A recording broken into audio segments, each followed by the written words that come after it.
What's up, guys? Welcome to Daily Dose of Reddit. This is your host, Zach, and today's subreddit is r/SupernovaRevenge. Alright, so this story's called Man Makes Me Endure 12 Hours of Pain. I Destroyed His Career. Note, this was originally posted in Nuclear Revenge, but a commenter made me aware of this thread's existence and said it should also be posted here. So I figured, why not? If you already saw this story on the other thread, how you doing?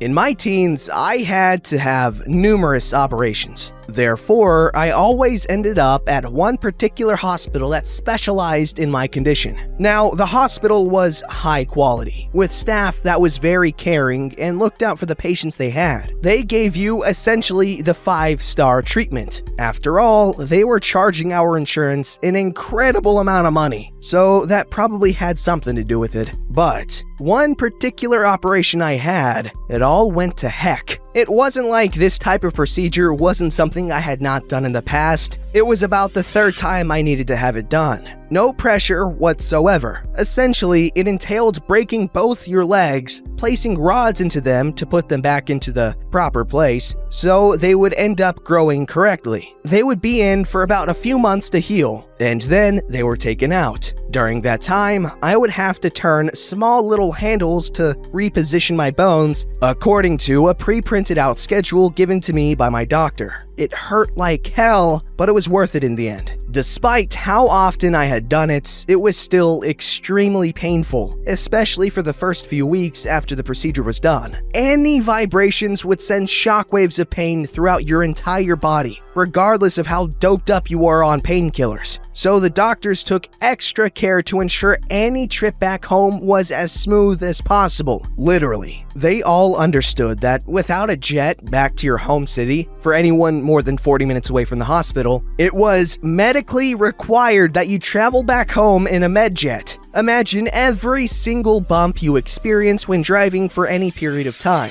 Now imagine being sent into shockwaves of 10 out of 10 pain every single time you went over that bump. You get the idea. Now, most hospitals offer individuals a liaison to individuals within the hospital to deal with their insurance. Just have that individual talk to the doctor, and right away they would work out what the doctor wanted with the company. No hassle. We didn't take up that offer because we understood how everything worked, and it was never an issue. But the hospital always offered us one anyway. And yes, these liaisons were not employees of the insurance company, but of the hospital. They were designed to look after the best interests of the patients and justify it to the insurance company. Then our designated liaison decided that our request to not have one was unacceptable, and thus he would intentionally intervene at every change he could. He even went as far as to deny our nurse requests for extra pillows because the hospital only allows X number of pillows per person, despite the nurse literally stating it was fine. But nope, since he was at a higher level, he apparently had final say. When it was nearing our time to leave the hospital, like always, the doctor wanted to bill the insurance for the medical jets because it was medically required. Same old, same old. However, our jackass liaison disagreed with the doctor's assessment that it was medically required, justifying his opinion based upon our insurance company's definition of medically required. Naturally, the doctor flipped his lid and verbally curb-stomped the idiot. Listen, simply avoiding pain isn't something that the insurance will cover. It's not medically required to avoid pain. Are you kidding me? You realize this patient would have to drive 12 hours in a cramped ambulance with 2 broken legs and excruciating pain if they didn't fly? It is absolutely unheard of. You literally would have to have 2 EMTs escort them back home just in case anything happened. The cost is only marginally smaller than the damn jet. Plus, there is a small chance the rods could become disrupted if anything happens in the car. That's the justification. The odds of any crash happening are not high enough for the company to justify it. This would hurt the company if they keep doing this. Listen, I don't know why on God's green earth you are even arguing with me. This isn't freaking up to you. You are not a doctor, you have no medical training. You were given a goddamn list of the insurance company's policies, and now you think you can properly diagnose what is or is not medically required. I've done this for thousands of patients with this very company. Now get your ass back to your office, bill the freaking insurance company properly, and shut the hell up. You work for us, not for them.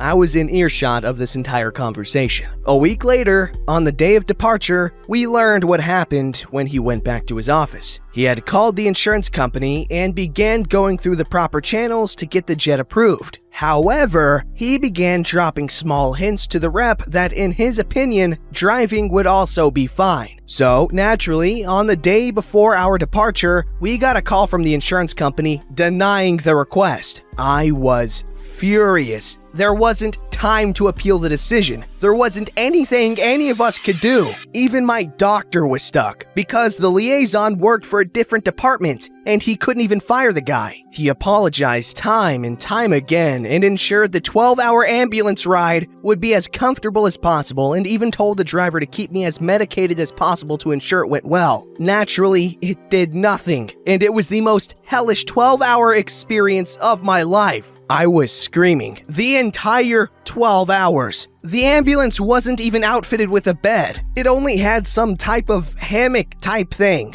2 EMTs had to endure non-stop screaming from someone who didn't even belong in the ambulance in the first place. Everyone was furious. Everyone blamed that one man. Everyone wanted him fired. But they had no medical reason to fire him because, according to the union's policies, he technically did what he was supposed to do. The only way for him to be let go was for him to have caused the patient some type of harm that the doctor warned about. So, days after my trip, my doctor insisted that I see a medical professional in my hometown, to ensure nothing happened on the trip. This was like the 3rd time I had done this, so it was a pretty common request I was familiar with. As I was still fuming, this is when I hatched my plan. I knew I was the only one with control over the rod's proper position. I knew having the rods not properly dialed in for a few days wouldn't do any long-term harm and would only result in a lot of pain to dial it back in afterwards. I knew my doctor would be furious if anything happened out of the ordinary, his reputation being on the line and such, and I knew no medical professional had checked my rods to confirm their current setting after the trip. So, I popped 3 pain pills, waited for them to kick in, and unscrewed every single rod to the lowest setting possible. Just for reference, after the procedure, they end up setting the starting point for these rods somewhere in the mid-range of their settings. Worst pain of my freaking life. I was wheeled into my local doctor with the adjustment notebook in hand. I kept playing dumb, saying I believed everything was going fine, but my legs felt awful, and if it was possible, he could make sure everything was going okay. He began his inspection,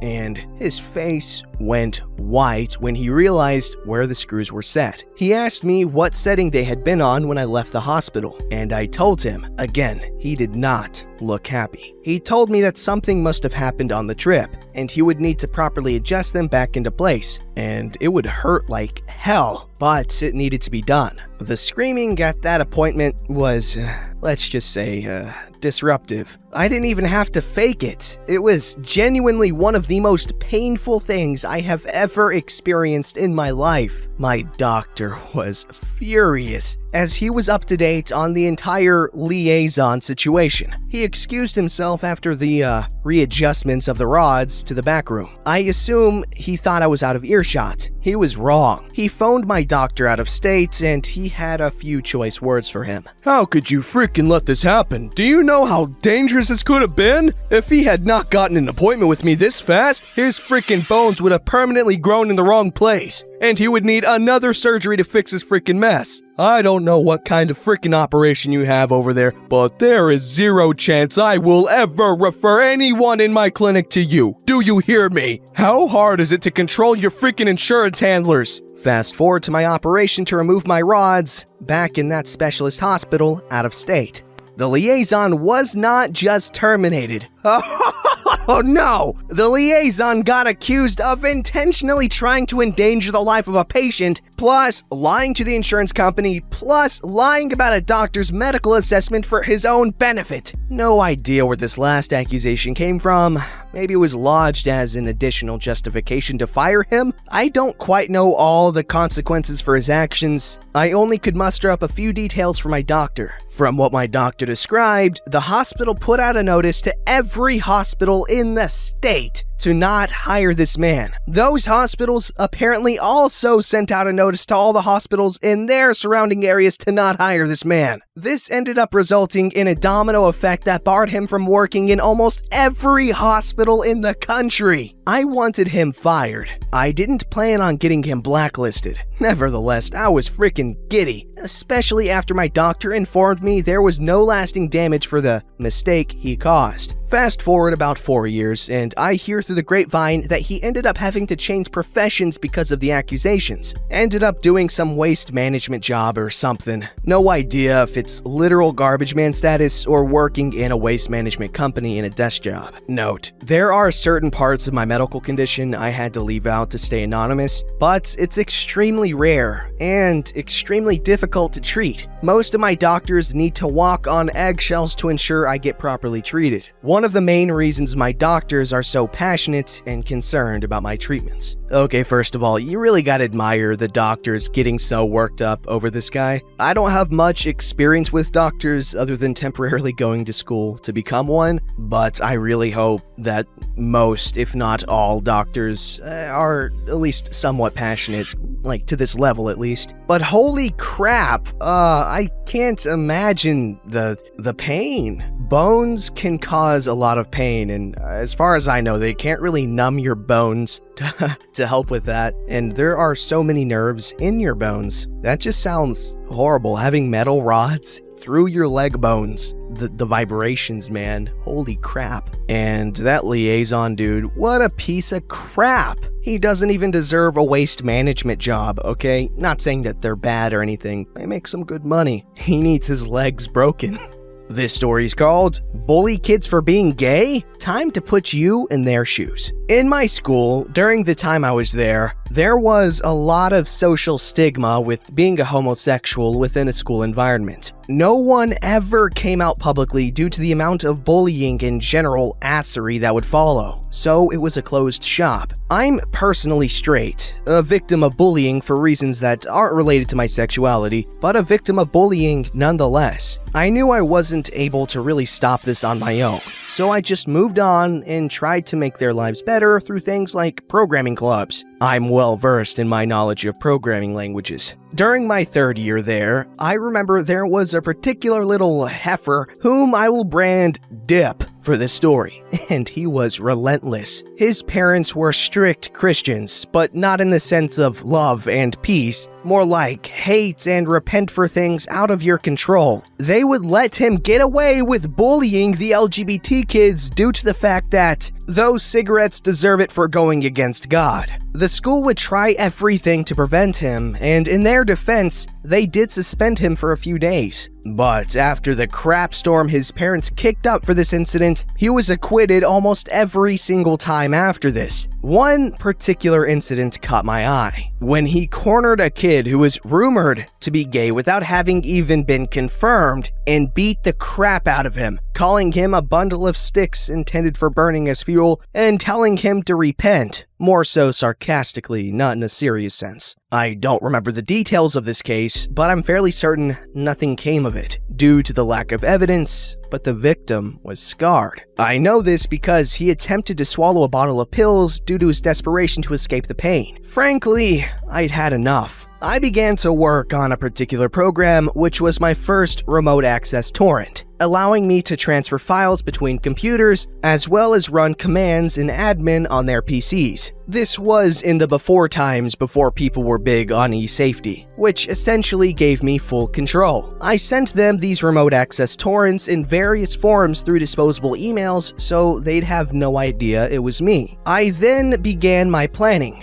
downloading various files of gay pornography, not for personal use, and began to transfer it. I always made sure it was in places where they wouldn't ever look. Windows directory, sample videos, the usual, then waited. I remember it was a day when we were all in class together. I took out my laptop, sent a single command which was essentially a function to do one thing: open it all up. The greatest part about this exploit was that it also forced the sound to play through the speakers, as well as blasting it to full volume. Close-ups of the most depraved, poorly drawn, scat, water sport, yaoi crap. Once that was all open, I just kept resending the command each time they closed it, making sure to only do it once so no one could pinpoint it was being done automatically. Obviously, the school informed his parents, and as strict Christians, who remember, hate and repent, were absolutely freaking furious. If I recall, they disowned him and the local Christian community exiled him from the church, refusing to allow him back in. Without his parents, he had to live with his equally but more accepting and less wealthy aunt and uncle who constantly berated him for being gay despite his protests. It was rumored they signed him up for electroshock gay conversion therapy. At school, he felt the crap storms these kids felt as well, being called gay, beatings left and right.